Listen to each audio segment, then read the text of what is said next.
एक बार एक नया विवाहित जोड़ा नए शहर में रहने जाते हैं। मैंने तो आपको बताया ही नहीं कि इनकी क्या कहानी है। इस नए विवाहित जोड़े में लड़के का नाम विक्रम और लड़की का नाम साक्षी है। विक्रम की शादी को अभी कुछ ही महीने हुए थे। दोनों बहुत खुश थे।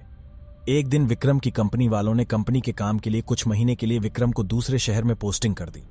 कंपनी ने जो फ्लैट दिया उसमें ये लोग रहने जाते हैं, पर इनको पता था इनकी जिंदगी का सबसे डरावना सच बनने वाला है। पहले दिन ही साक्षी और विक्रम ने मिलकर पूरा फ्लैट सजा लिया। फ्लैट 2 BHK का था तो ज्यादा समय नहीं लगा। ये लोग नए शहर में आड़लने की कोशिश की बात एक दूसरे से करने लगे और खाना खाकर अपने बेडरूम में सोने चले जाते हैं। देर रात में विक्रम की नींद खुल जाती है। वो पानी पीने के लिए उठता है। पलटकर जब वो साक्षी की तरफ देखता है तो उसे वहां साक्षी नहीं दिखती। थोड़ी देर बाद विक्रम के गले पर 2 हाथ पीछे से उसके ऊपर आते हैं। विक्रम चौंक कर देखता है, पीछे साक्षी खड़ी रहती है। साक्षी ने बोला, क्यों चौंक गए? मैं बाथरूम गई थी। तुम क्यों जगे हो? विक्रम बोलता हूं, कुछ नहीं, बस पानी पीने के लिए जगा था। ये लोग फिर सो जाते हैं। सुबह उठकर साक्षी दोनों के लिए नाश्ता और खाना बनाती है। विक्रम नाश्ता करके अपना टिफिन लेकर काम पर निकल जाता है। साक्षी अपने फ्लैट में अकेली सोच रही होती है, चलो जो बाकी का काम है उसे ही कर लेती हूँ। वो कपड़े धुलने के लिए वॉशिंग मशीन की तरफ जाती है। फिर मशीन में कपड़े धुलने के लिए डालकर वहां से चली जाती है। थोड़ी देर बाद वो वापस आती है तो देखती है कि कपड़े तो वॉशिंग मशीन में है ही नहीं। वो घबराकर इधर उधर ढूंढते ढूंढते अपने बेडरूम में पहुंचती है।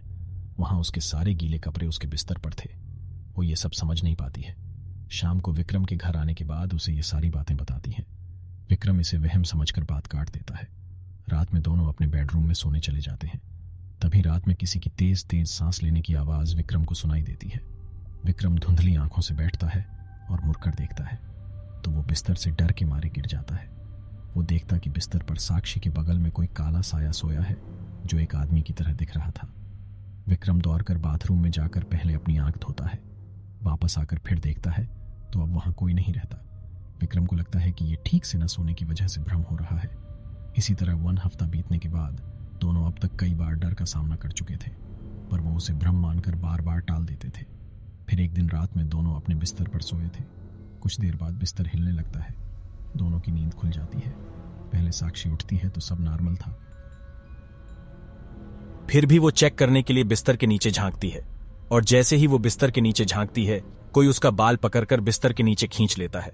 साक्षी चिल्लाती है तो विक्रम जग जाता है और वो बिस्तर के नीचे उतरकर साक्षी को देखता है और देखते ही वो पीछे की तरफ गिर जाता है। वो देखता है साक्षी के लेती हुई उसकी तरफ देख रही है और साक्षी के पीछे कोई है जो साक्षी का सिर जमीन पर दबाया हुआ है।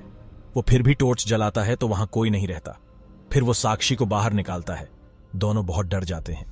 विक्रम और साक्षी दोनों कमरे से बाहर जाने की कोशिश करते हैं, पर कोई दरवाजे का पास खड़ा रहता है। दोनों की हिम्मत नहीं होती आगे बढ़ने की। तभी विक्रम अपना टॉर्च जलने की सोचता है। टॉर्च काम नहीं करता। इस दौरान वो देखता है साक्षी उसके बगल नहीं है। वो इधर उधर देखता है तो साक्षी दरवाजे के पास खड़ी होती है और डर के इशारे में कहती है, तुम्हारे पीछे है वो।